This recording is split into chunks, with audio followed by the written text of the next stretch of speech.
Bendecido día, amados del Señor. Leyendo la palabra en el libro de Mateo, capítulo 8, desde el versículo 14 en adelante, vemos cómo Jesús no solo sana el cuerpo, sino también vino a sanar enfermedades, nuestros pecados, a restaurar nuestra alma y a restaurar nuestra vida entera. Veamos qué dice la palabra del Señor en Mateo, capítulo 8, versículo 5, dice: Vino Jesús a casa de Pedro y vio a la suegra de éste postrada en cama, con fiebre. Y tocó su mano, y la fiebre la dejó. Y ella se levantó y ¿qué? Y le servía. Y tocó su mano y la fiebre la dejó. Y ella se levantó y le servía. Jesús tocó su mano.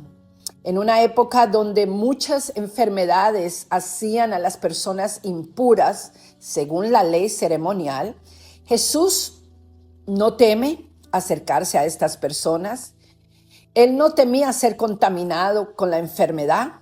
También pudo sanar al leproso, liberar al endemoniado. Al contrario, su santidad vence la enfermedad.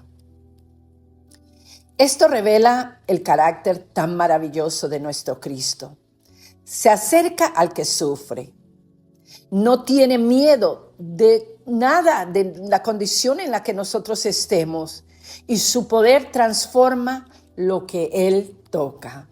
Los versículos relacionados con eso también están en Marcos capítulo 1, versículo 41, Salmo 147, versículo 3, Isaías 41, 10.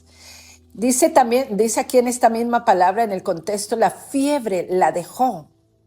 Mateo usa expresión muy fuerte. No dice que la fiebre disminuyó poco a poco. La enfermedad obedeció inmediatamente a la autoridad de Jesús. Y esto demuestra que la enfermedad no tiene la última palabra en nuestra vida. Jesús tiene autoridad sobre toda enfermedad. Y su poder no depende del tiempo. Su poder depende de que Él tiene la autoridad, que Él es el ungido y que cuando Él da una palabra, esa palabra sana, liberta y restaura, amados. Dice que ella se levantó y le servía. Aquí aparece un principio del discipulado. La santidad produce ¿qué? Servicio. Pero no necesitó decirle a su suegra Jesús que sirviera. Ella respondió con gratitud. Amados, cuando tenemos gratitud por lo que Dios ha hecho en nuestra vida, nosotros no esperamos que alguien nos pida que por favor sirvamos, que hagamos un bien a alguna persona. Simplemente por gratitud a lo que Dios ha hecho por nosotros, damos por gracia lo que hemos recibido por gracia. Y la verdadera restauración no termina en recibir un milagro, amados. Produce una vida entregada a Dios. Jesús no nos restaura solamente para sentirnos mejor o para decir, recibimos un milagro, sino para vivir totalmente para Él. Efesios capítulo 2, versículo 10.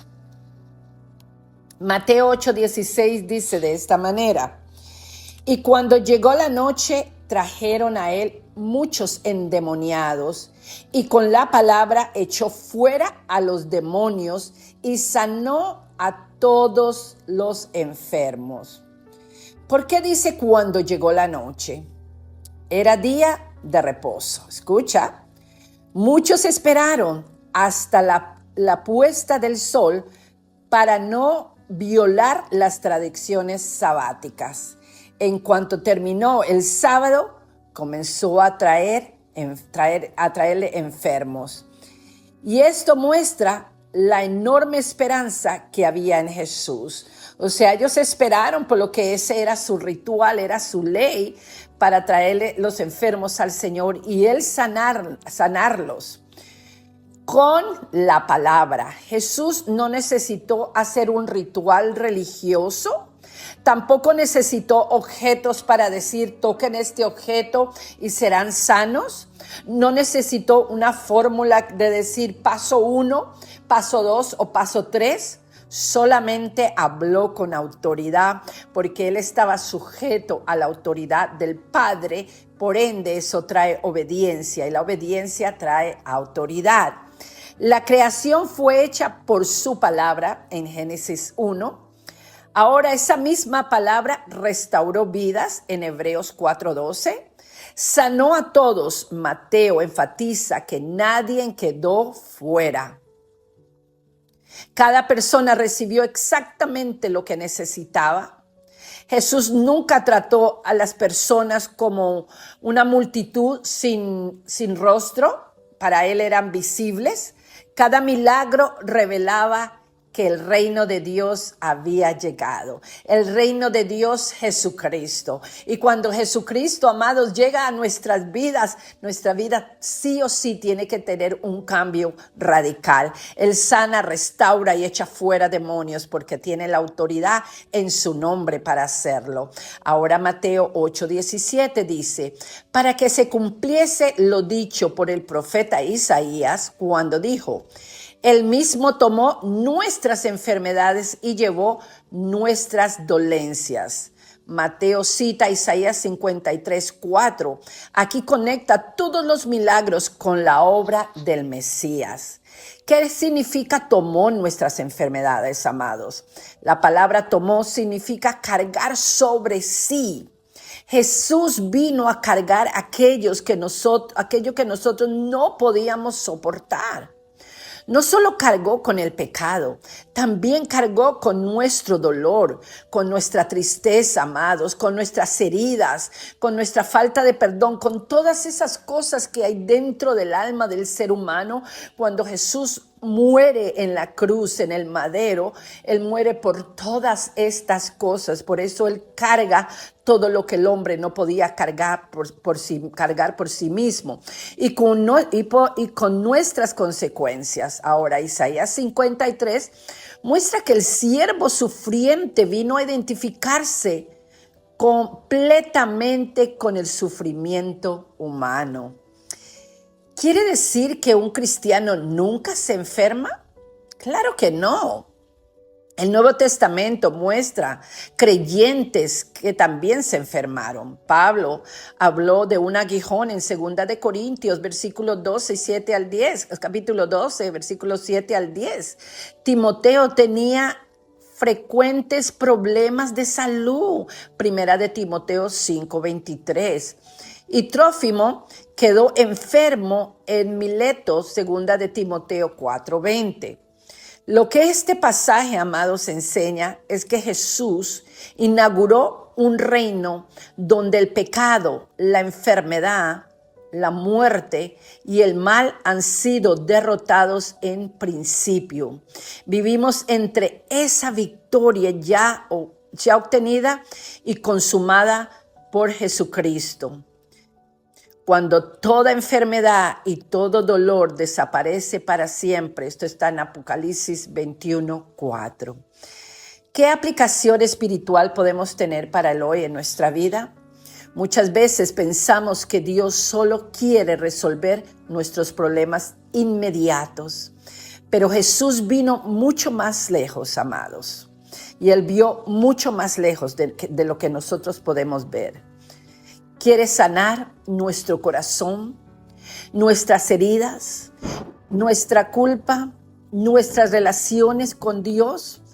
La sanidad física es una señal del reino de Dios. La reconciliación con Dios es el centro de su misión. ¿Cuál lección es para nuestra vida en el hoy? Jesús acerca al que sufre. Su poder sigue siendo suficiente para sanar y restaurar. Toda bendición recibida debe producir una vida de servicio. Cristo tiene autoridad sobre la enfermedad, el pecado y el reino de las tinieblas. La cruz demuestra que Jesús cargó con nuestro sufrimiento para darnos esperanza, incluso, amados, cuando todavía enfrentamos dolor en este mundo. Y esta es la reflexión final. La suegra de Pedro pasó de estar postrada a servir. Los endemoniados fueron liberados, los enfermos fueron restaurados. Todo esto apunta a una verdad mayor. Jesús es el Mesías prometido por Isaías, el siervo que cargó con nuestros pecados y nuestros sufrimientos para reconciliarnos con Dios. Cuando Cristo toca una vida, amados, no solo cambia una circunstancia, transforma el propósito de esa persona. El milagro más grande, amados, no es únicamente que el cuerpo recupere fuerzas, sino que el corazón se levante para vivir y servir al Señor con gratitud de corazón todos los días de nuestra vida, amado y amada. Entonces yo quiero invitarte en este día para que tú sueltes toda carga, para que vayas delante de los pies del Señor y entiendas que Él solamente no quiere curar tu cuerpo, pero quiere curar y sanar tu alma. Porque cuando tu alma está sana de la tristeza, de la depresión, del dolor, de la falta de perdón, de la sed de venganza, envidia, todo dentro de ti empieza a sanar y aún tu cuerpo recuperará nuevas fuerzas y sanará. En este día, te exhorto a que vayas a los pies de Cristo, entrega toda esa carga, todo ese dolor, toda esa tristeza que te hace sentirte tan insignificante, tan deprimido, deprimida, amargado, amargada, y suéltalo a los pies de Cristo y ve cómo Él empieza a restaurar todo tu ser en el nombre de Jesús. Te bendigo en este día.